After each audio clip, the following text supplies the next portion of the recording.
Hi, Greg Alderman. Welcome to One Voice Board. Today we're going to talk about principle number 8, limit staff activity, not prescribe it. Now, this principle is closely related to principle number 6 and of course principle number 7, but principle number 6 and 8 kind of go hand in hand. And today you can see that I'm wearing a football jersey, so I'm going to use a football analogy to try and teach the concept. All right, imagine with me something we've talked about previously, which is a football field that has boundaries, out-of-bound lines on either side.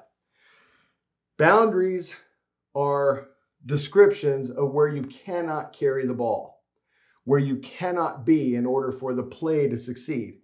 And those boundaries are very clearly defined. In our ministry life, we would think about those things in terms of moral, ethical, legal, and especially biblical boundaries that help us know which direction we're supposed to go in order to accomplish what Jesus has called us to do. Now, within the context of the game, there's another line, an imaginary line that forms at the beginning of a play. The ball is placed on something called the line of scrimmage, and that is the line that separates the defense from the offense. Now, the players have to know where this line is. They have to know because referees are watching it. If a defensive player is across the line towards the offense at the start of the play, they are whistled for a foul. So there's all kinds of rules and things that the players need to know and that are common to all the players. Now let's look at it from the offensive point of view. An offensive team, generally speaking, has 5 players on the line, and they are called the offensive line. How convenient, right? So you have a center, a guard on the right side, and a tackle on the right side, and then a guard on the left side and another tackle, okay? And they form the primary blocking line for the rest of the players. There's a quarterback who receives the ball when it's hiked. Of course, the hiking of the ball by the center starts the play. And there's a lot of strategy that goes into that. Sometimes, going back to the offside idea, an offense might choose to be a little deceptive with their count and how they're trying to hike the ball or snap the ball to draw the opposing team offside so they can gain yards. Then there are skill position players. For this circumstance, I'm going to use a wide receiver on the outside over here and a wide receiver on the outside over here.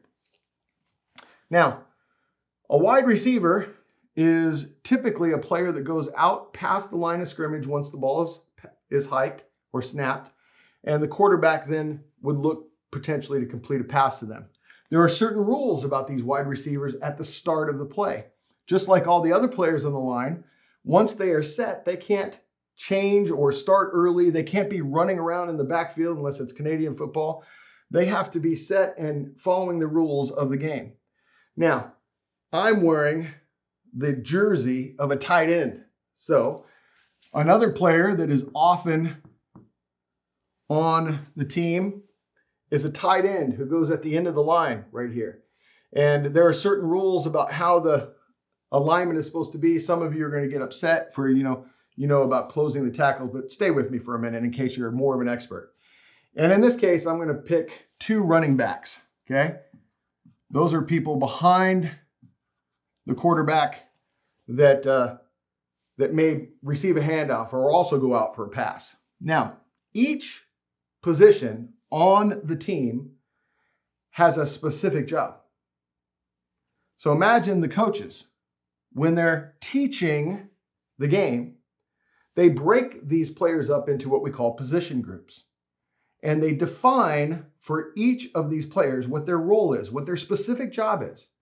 Now, like I said, there's certain skills that apply to all of them.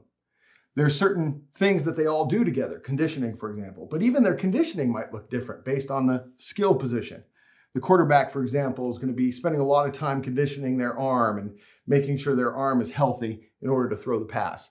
And wide receivers are going to work on sprinting and running what we call receiver routes.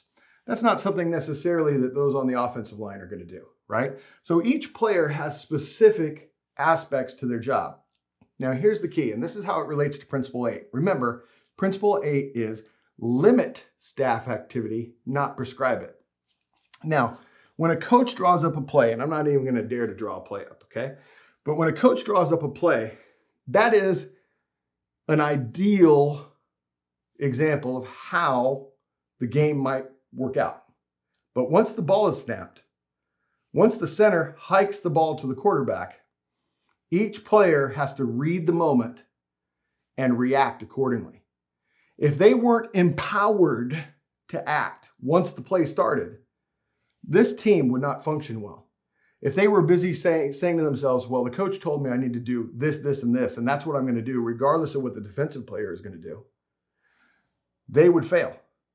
So when you think about this in terms of ministry, I want you to imagine there are times where we come up with ministry plans.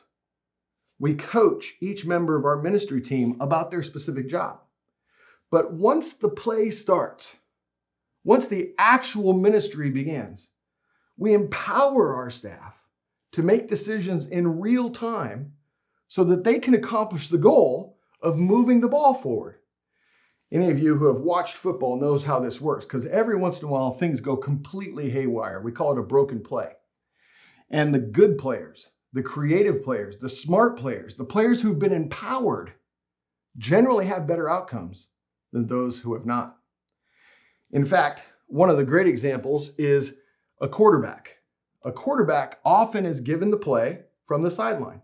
They're not out there making the play up themselves. This is not the Sandlot. The coach is drawing up the play. But the great quarterbacks, and I hate to say this, one of the greatest was Peyton Manning, who played for a team, a questionable team. He was a master at reading what the defense wanted to do. And every once in a while, actually a lot, he would stand at the line and he was empowered to change the play. When you watch the quarterbacks that are empowered like that, and they're wise, and they make good decisions, and their skill set matches what they're capable of, amazing things happen. It is actually literally like watching a great artist at work, someone who's really reading and understanding their craft. But it all starts with a coach who empowers that quarterback to act. Now, that quarterback still has some limitations. They still have, for example, let's say 3 plays to pick from if he needs to change the play at the line. But he still is empowered to act in order to accomplish the goal. Not just move the ball down the field, of course, but score touchdowns. Now, sports teams analogies I know fall flat for some of you. So let me say it as plainly as possible. If you as a board want to be healthy, you need to, yes, limit what your staff does, but how do you limit them? You don't limit them by giving them the exact job description you want to see accomplished, because what that will do is not only limit their activity in terms of what they do, but it will limit their creativity. It will stifle them. How do you limit staff when we say limit staff activity? Well, you limit them based on the boundaries. You limit them based on the goal that each position is trying to help accomplish. You limit them by helping them stay in their lane. Imagine with me, these are different descriptions of positions in a church. You don't want your worship leader giving up on planning the worship service and instead going over and leading the youth ministry. No, you limit his activity by prescribing, if you will, or detailing his areas of responsibility and authority, and then empowering him to act and carry out those things.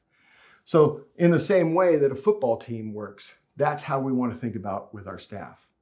Now, there's a lot of questions that may potentially come up. This is one of the sticky areas, actually, of policy governance. That's why I try to use a good metaphor. Because one of the dangers for boards is that they get into command and control. They become management boards. So they constantly look over the activity of their staff rather than thinking about the goals, right? We talked about that in Principle 6. And we talked about then in Principle 7, measuring those goals. Rather than staying focused on those things, we get into controlling. That's not healthy for us. As a board, we need to limit the staff, keep them focused on their main areas of responsibility, but not do so in a way that prescribes every activity that they're only allowed to do. Instead, we want to empower them to act. Wait, if you have more questions or want to learn more about what we mean by this, don't hesitate to reach out to me at greg@onevoiceboard.org, and I look forward to seeing you next time.